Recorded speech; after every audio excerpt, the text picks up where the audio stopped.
Good afternoon, Trevon. Good afternoon. You just talk about how overall you feel the defense is playing heading into this final game. Was Arizona a little uncharacteristic for you guys? Do you feel, or just kind of where you stand? Um, no, I wouldn't say that. I think we just didn't make a couple plays that we should have made.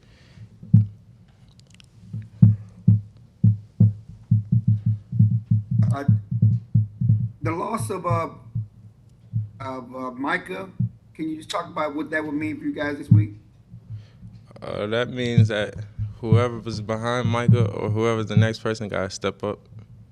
Are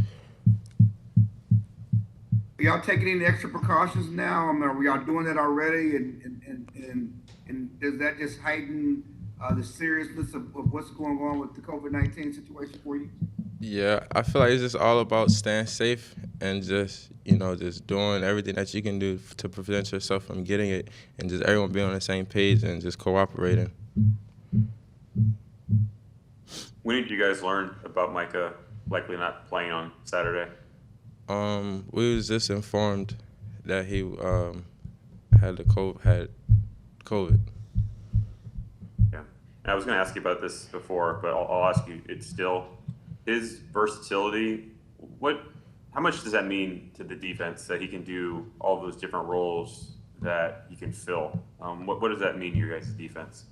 It means a lot because we can put him in many situations that people like his size or doing things that can't do, so he can do those things, and just moving him around the field just makes the whole defense better because now you have the game plan for him when he's at linebacker, or you have the game plan for him when he's at on the line. So just moving him in places just dictates how the game's gonna go.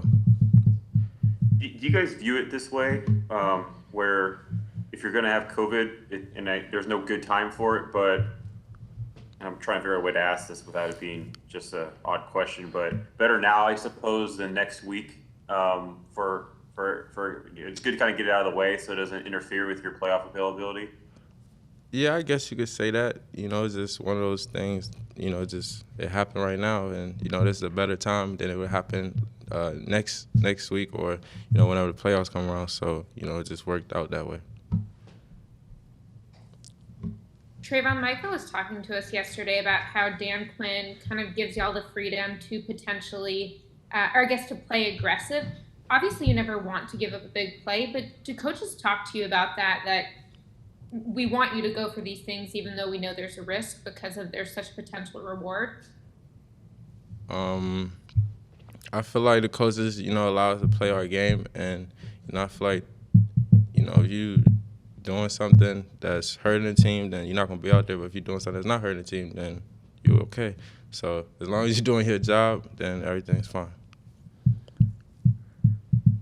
Trevon, what would it mean to you to be first team All-Pro? It would mean a lot. I try not to, just think about those things. Just, let, what I do on the field dictate, where my success goes. So, it would be an amazing honor, but, I try not to think about those things, and, if they happen, they happen. What do you remember about Stephon being pretty fired up about it last year? Do you have any memory of when he was named and what his reaction was to it? Yeah, he was really excited. He was just telling me about it, and he's just like, one day hopefully you gonna be there too. So I just took it for what it was, and just seeing his success and how he grew. It was a great accomplishment for him, and I could tell that he was excited about it. Trevon, why do you think you've had so much success against the Eagles? I don't know how to answer that, but. I don't know. I really. Are you aware that you have an interception every game you've played against them? Yeah, I have. I just realized that. Yeah, I did. I feel like it's one of those games, one of those division games. We see them, we're familiar with them. They're familiar with us, so I feel like that could play a part too. Just playing them all these times.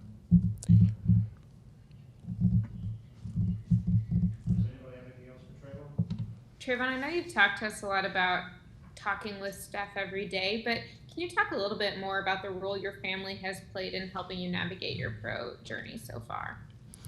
It played a major role, you know, because, you know, I get to see, you know, how everything was before, and just, you know, just I can, you know, move around the things that, you know, he did good and things that he didn't do, and I could, you know, move around those things so I don't do them as well. And, you know, just learning, you know, learning from his success and learning from what he does, and just if I have a question, just asking him helped me a lot. What's your mom's role been like in supporting each of you during those times? She's really supportive. You know, she just tries to be the best, you know, mom, parent, fan, you know, just being our number one fan and just supporting us both at the same time. It's kind of hard because we play, you know, at the same time, but she likes to get over there when it's hot and come over here when it's cold. Trayvon, I know we've asked you before just about the interceptions and how many more you're going to get and all this, but I don't know that we've asked you. I mean, your 11 is the most in the NFL in 40 years. What does it mean that you've done something that no one over the last 40 years playing your position in this league has been able to do? I think that's you know, it's a great accolade to have.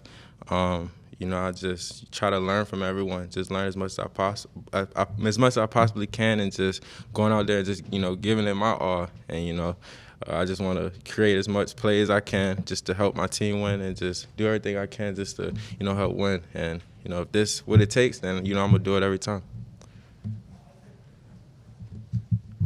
Trayvon, I think we talked with you a little bit about this last week, but Amari was talking about how in your game he sees it so clear you haven't just played organized football, but also football growing up because of your instincts. Is there a most memorable game with your brothers, or just when you were younger playing when you're like, this is the first time I really saw those ball skills? I feel like when I was in high school, you know, my freshman and sophomore year of high school, you know, I really was trying to be like Randy Moss and just catching the ball, doing anything I can. You know, I really liked the wide receiver position. And, you know, that was my favorite play, just, you know, the deep ball, just attacking the ball. You know, that was one of my skill sets I had. So, you know, it just carried over for the defensive back. All right, thank you, Trayvon. Thank you.